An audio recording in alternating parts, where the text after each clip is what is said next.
This is the Silver Bullet Security Podcast with Gary McGraw. I'm your host, Gary McGraw, CTO of Cigital and author of Software Security. This podcast series is co-sponsored by Cigital and IEEE Security and Privacy Magazine. For more, see www.computer.org/security and www.cigital.com/silverbullet. This is the 114th in a series of interviews with security gurus, and I'm super pleased to have with me today Peter Clay. Hi, Pete. Hi, Gary. Thanks so much for having me. Peter Clay, who we all call Pete, is the CISO of Qlik.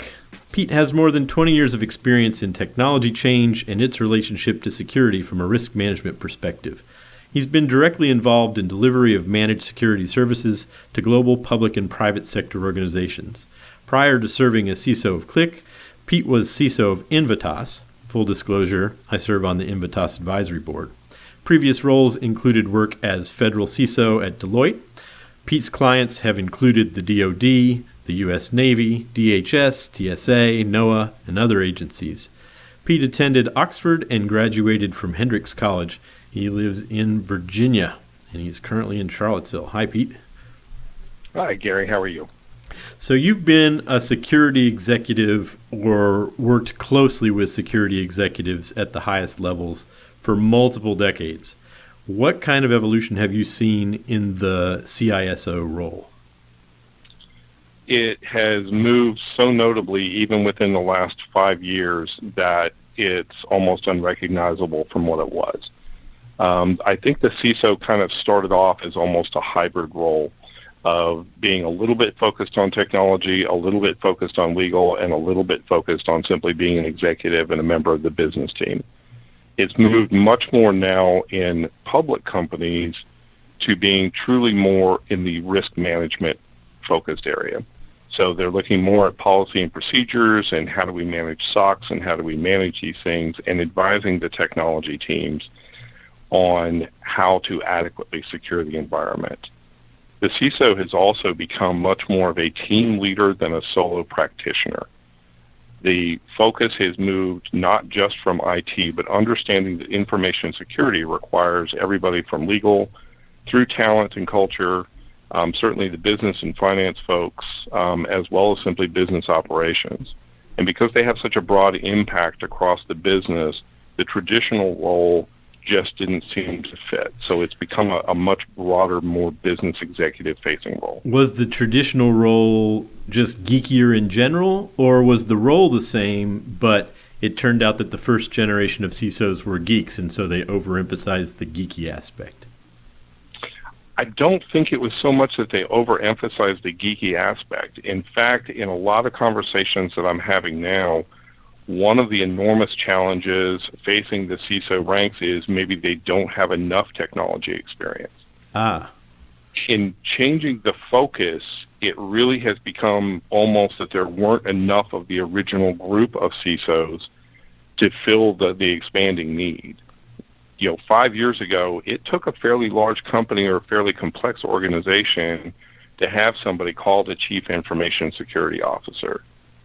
Now that role has really moved down, probably out of the global 500 and into probably the global 25,000, if you will. Mm-hmm. So there's a lot more need for people and not enough people. Right. And so you're also seeing people from non-traditional backgrounds coming into it. There are a lot more attorneys, a lot more accountants, a lot more even scary people like history majors that come into the field. And hey, wait a minute, I'm a philosophy major here. What are you saying? And I was a history major, so I can make fun of myself. The challenge there, though, is without enough, the question is the quality still there? And are the right steps being taken, across the board when you look at information security as not just a market, but as a group of professionals serving a greater need? So you mentioned a number of the major constituency that a CISO has to interact with, like, the IT guys and network security people, legal, the compliance people, audit and risk management, and executives. If you had to sort of divide that up in terms of percentages among those four major constituencies, how would it come out?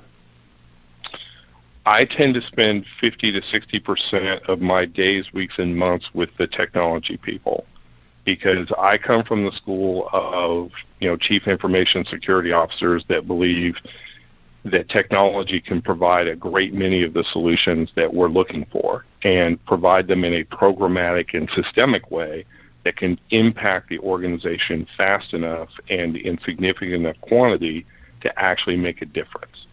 I also happen to believe that since in many, many cases, not all, but many cases, the threat that we're facing is technology-based, we have to be as fast as the attackers coming in. Mm-hmm. The next group that I spend time with on a continuous basis is the Office of General Counsel. I probably have almost an equal number of relationships and contacts within various OGC and attorney ranks as I do within the IT community. After that certainly comes talent, because one of the great issues and the hot button issues today is insider threat. But the question that companies are really starting to manage and trying to manage is, how do you manage your insider threat effectively without turning it into, roughly a police state where everybody feels that they're under the microcosm. Right. And that's really the talent question. And then finally would be the executive team, because they want to know what's going on and they read something in the paper and they want that answer. Mm-hmm. And do you have to do something to change, what would you say, the discussion that happens in the press and that happens in public, to turn it into much more of a business focus for the executives? I think I actually have to interpret what happened, because the press is always interested on almost the salacious piece of it. Right. What happened and how it happened oftentimes gets lost. It's also been really interesting to watch the growth of crisis management. Mm-hmm. When one large retailer was broken into, that got all the news. The fact that a second large retailer was, also similarly penetrated, but whose, lead security architect was actually under indictment by the federal government for hacking into a previous company, that didn't get nearly the play in the press, even though the impact of the attack was actually larger. Uh-huh. And so crisis management and understanding how to position what happens when something goes bad is a very effective way of managing the press. Unfortunately, it doesn't get us to an understanding of what actually happened. And so scaring people and using that old bromide of fear, uncertainty, and doubt is only useful for a short period of time, because the way to be successful in information security, as you well know, is to build it in as a programmatic function that is continuously seeking to improve and evolve as the threats change and as the needs change. So let's compare and contrast your most recent work for startups versus your previous career as a consultant for the government. Go. First of all, I have to admit, and this is something I say publicly from every stage that I've ever taken in every public forum that I speak in, I spent almost 18 years as an IT consultant, 15 of those as an information security consultant. And the first year that I started leading an information security group in practice, I really had cause to sit down and think about some of the things that I had said as a consultant. And I almost wanted to call those people up and just apologize. Oh, that's hilarious. Give me some examples. Your identity management solution should look like this. Well, I didn't take into account all the different stakeholders and all the different processes. I just gave a book solution. Well, you can use, this vulnerability scanning tool because it's always right. Just silly things like that really, they make sense as the consultant, because your job is to move through, a basic statement of work. But from operating an environment over time, it doesn't necessarily work out so well. And again, going back and talking about the harder and heavier lifting around maturity models and things that aren't as sexy as vulnerability scanners and pen testing and those sorts of things are the way to actually help an information security program get to where it needs to effectively be to manage the risk. Yeah, and that involves measurement, which is lacking in security in general, so that you kind of know where you sit, where you stand, and then you can build a longer-term strategy instead of a quick strategy. Absolutely. We have to take, and I'm never, even though I've got a little bit of a military background, I'm never a big fan of comparing information security, to military tactics and military things, because it really doesn't fit. Probably the stupidest thing that we can really ever talk about is cyber war. There's a conflict of competing interests, but that in no way approaches a warfare scenario. At the same time, understanding that when you have a series of small actors that can penetrate a network using pretty commonly available issues and vulnerabilities that are commonly left open, they're not all zero-day exploits. The only way to actively combat that is to not be hypnotized by, well, so-and-so was able to break in at this point. Yes, we have to mitigate the impact, but you have to implement that programmatic standard that goes out over time, not just within your organization, but within the broader community. Because it's not just the more you tighten up, it's the more you can effectively share information without legal ramifications. That's how information security gets better. So I think you did a good job characterizing the difference between acting as a consultant, especially in the government, and acting as a private sector person and an executive at one place. But let's talk about startups and pace. How does the role of a CISO reconcile with, being an executive in a startup? It reconciles pretty well, actually, because one of the things that's really easy to get hypnotized by when you're at a large corporation is the fact that it takes 3, 6, 9 months, a year to make a change. Information security as just the pace of the profession is incredibly fast-paced. I've seen some studies that show that the information turnover for security professionals, just to stay on top of where they are, is probably 25 to 30% per year. So that goes far beyond just that 40 hours of CPE that we all try to hit. You have to be actively engaged in it. Within a startup, you have to be similarly engaged in all of the details that are going on in the business, and really be focused on what is the end goal that we're trying to reach as an organization, and understand that line will be anything in the world, any direction you want, but straight. It's going to be messy, it's going to be confusing, and it's going to be challenging. So I think the two disciplines fit together very, very well. How you implement information security at a startup is becoming increasingly important, because companies are now starting to look to secure their data supply chain. So if data is the new gold, and Google started the gold rush of 1849 by teaching us about how valuable data is, if data is the new gold, and we are now responsible to each other, both contractually and ethically, to protect each other's data, and we have to do that very quickly and with less resources, typically, than you're going to find a large company, then you still have to be not just compliant is such a bad loaded word anymore. You still have to effectively manage the risk to your own and other people's information security or data without compromising or making too many compromises that that can let the bad guys both internally and externally in. Does that make sense? It does make sense. I want to go back and think about the government approach then a little bit, and how it evolved over the last, say, 15 years, and where it is now relative to the private sector. I think that there's really 3 different answers when you talk about the government approach. I think that you have a tier of entities which have long recognized, because they've dealt in the use and exploitation of information for multiple decades, 60, 70, 80 years. I think in those areas you have very different information security cultures, and there's almost no reflection anywhere else. In some cases, they're incredibly overboard and they're so unwieldy at this point that they actually lose the flexibility to secure the data. And in other cases, they've done a pretty fantastic job of getting it done.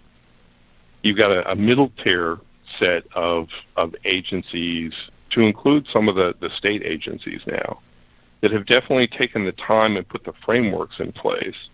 But the challenge that they face is the federal information security standards that are published are an auditor's dream, but I'm not sure that they're particularly useful for an information security professional. By the time you get done writing the 600 to 800 pages of documents that go into one of those and to, quote, being compliant there, the bad guys are pretty much in your network and having a good time. And you've done nothing to effectively secure your environment, both internally and externally. So too much bureaucracy and not enough real activity.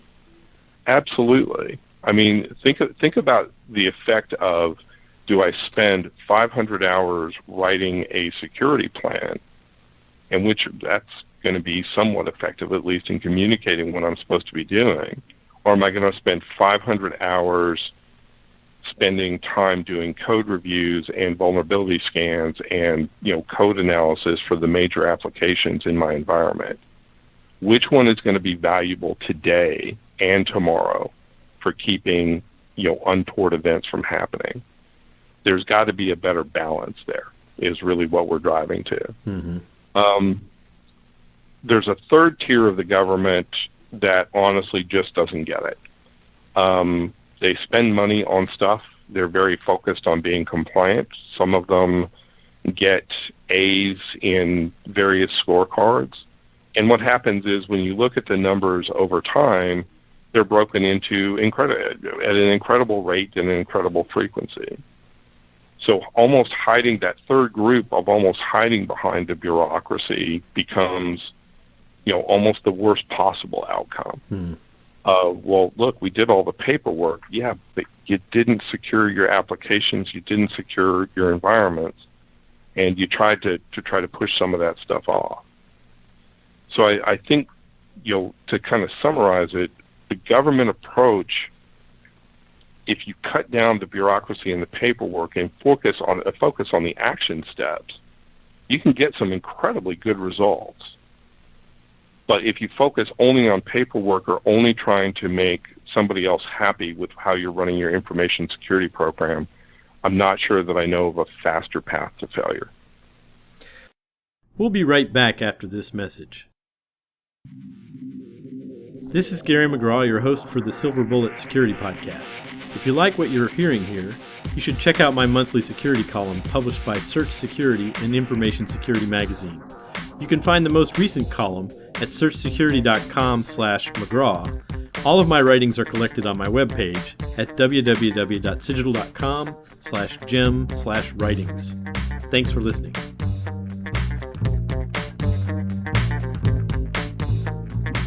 Let's talk about reactive approaches to security, which have been evolving rapidly and really under the influence of the spooks, if you want to put it that way, the intelligence community, into this notion of orchestrated response, which involves detection of attack and detection of compromise, and then figuring out what to do once you've detected it.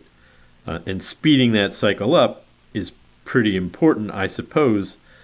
But it seems like if you focus on just reactive approaches like that, you miss out on the notion of preventing attacks by building security properly in the first place. The challenge, and certainly where in my mind the profession has moved to today, is regardless of the size of organization, you have to take the programmatic approach to security. Taking a reactive approach of somebody is doing something to me at any given point, first of all, puts you behind the attacker by quite a bit. Because by the time you normally detect it and understand it in the context of your network, you're already at a point of failure or well past the point of failure. Taking the programmatic approach and building security into the applications and the networks and your cloud environments and your supplier, your data supply chain, is the only way that we're ever going to get to the true preventive controls that we need to have. That's where the mix comes in of understanding, is there, it's not just technology, it is truly, people, process, and technology all together. But the process piece of that not ignores, you have to react to attacks, particularly attacks that get past a number of your defenses. Mm-hmm. But those aren't nearly the important benchmarks, except, to say, look, we had this issue and now we need to take these actions. That doesn't get you as far down the road as saying, these are, the classic example, these are the risks, these are the threats. This is how we're going to programmatically address this. And so the attacks then, when they come, even if they're partially successful, that shouldn't be the headline news. The fact that you were able to detect them is actually a good sign of a maturing environment. The fact that you were able to respond in time, good sign of a maturing environment. And then finally, the fact that you were able to remediate and get back online and be resilient. Again, those are all the hallmarks of a successful program. So mm-hmm. attacks in that space, while they may get headlines both inside or outside an organization, don't really drive your security program. And the idea of planning for an attack is always part of building security in as well. Sure. That's worth pointing out. Back in my machine learning days, about 20 years ago, we built systems that would classify and categorize input and then respond in some way. Do you think that AI and machine learning are going to take over orchestration? I don't know that they're going to take over orchestration, because the one thing that I'm pretty sure of right now as we go through the big data era, and even working for a business intelligence company today, I think that there's an incredible challenge around AI, and that is putting data in context and truly understanding, what an attack is and what is, a hiccup, and calibrating those responses.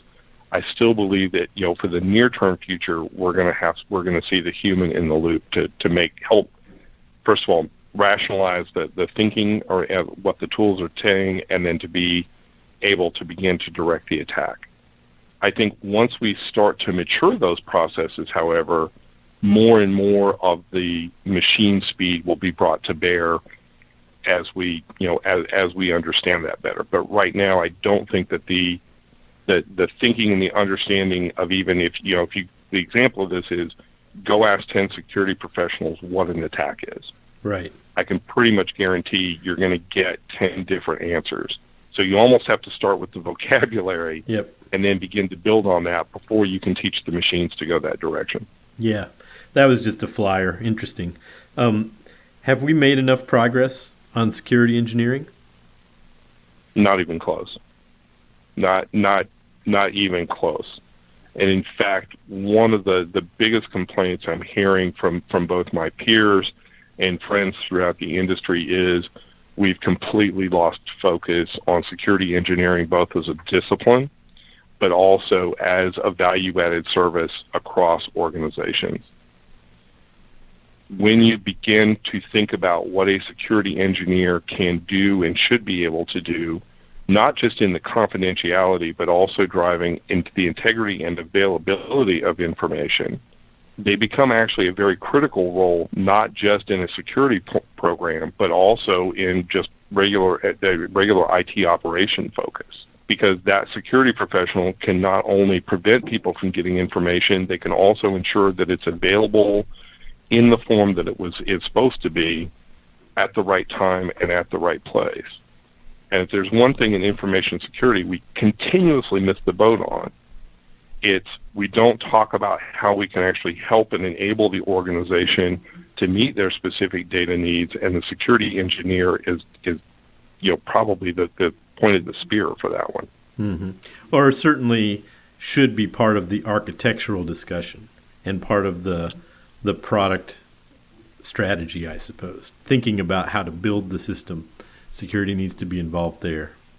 Yeah, I would completely agree, because again, when we start talking about technology, The way you win in an information security role and you're working with operations is when you can truly build security in, not just as a bolt-on after the application is done and trying to meet some regulatory guidance.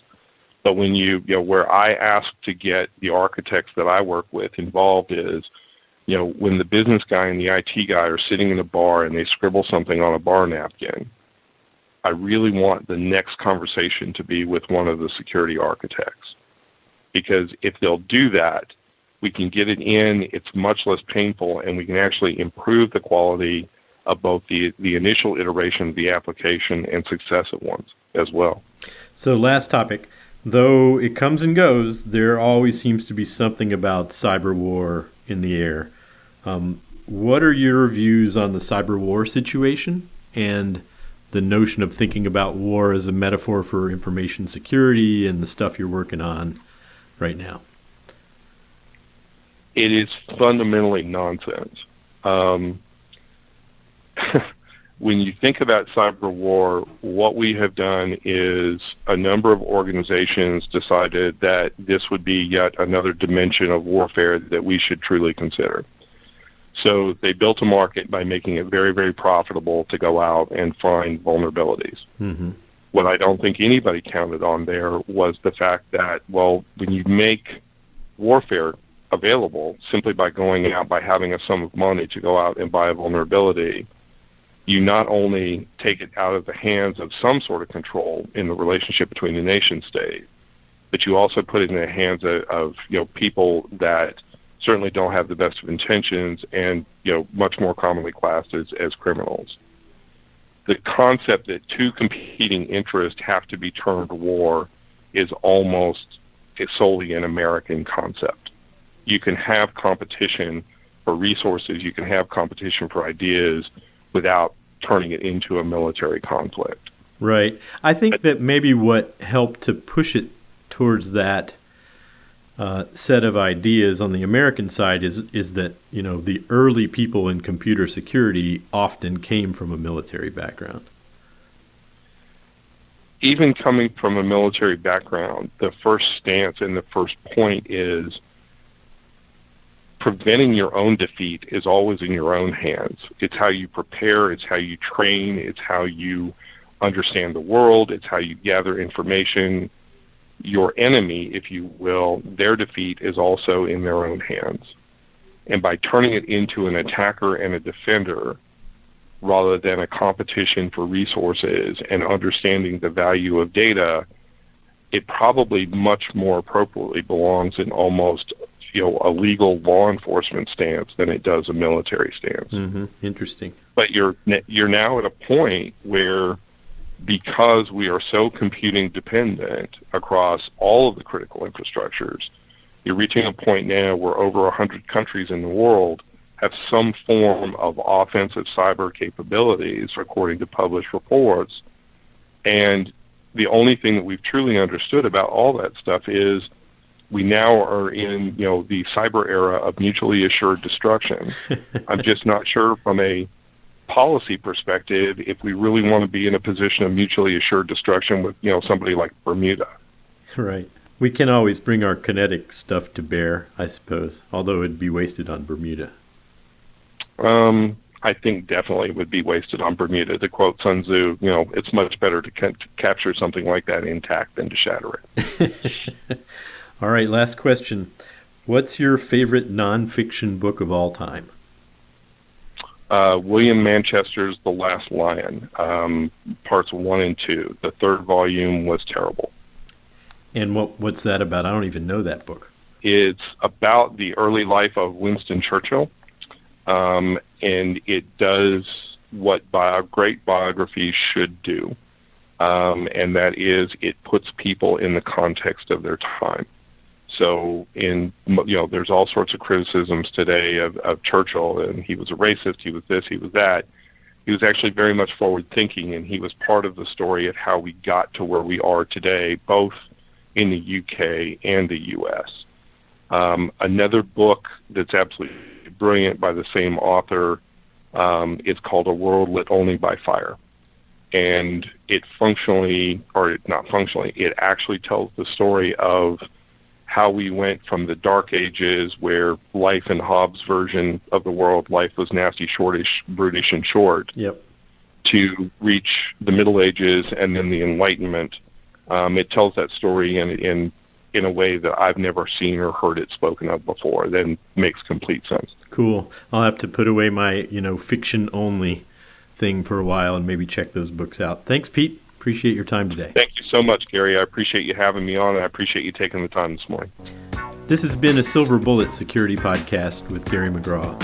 Silver Bullet is co-sponsored by Cigital and IEEE Security and Privacy Magazine and syndicated by Search Security. The July-August 2015 issue of IEEE S&P Magazine focuses on multidisciplinary security. The issue also features our interview with Katie Masuris. Show links, notes, and an online discussion can be found on the Silver Bullet webpage at www.cigital.com/silverbullet. This is Gary McGraw.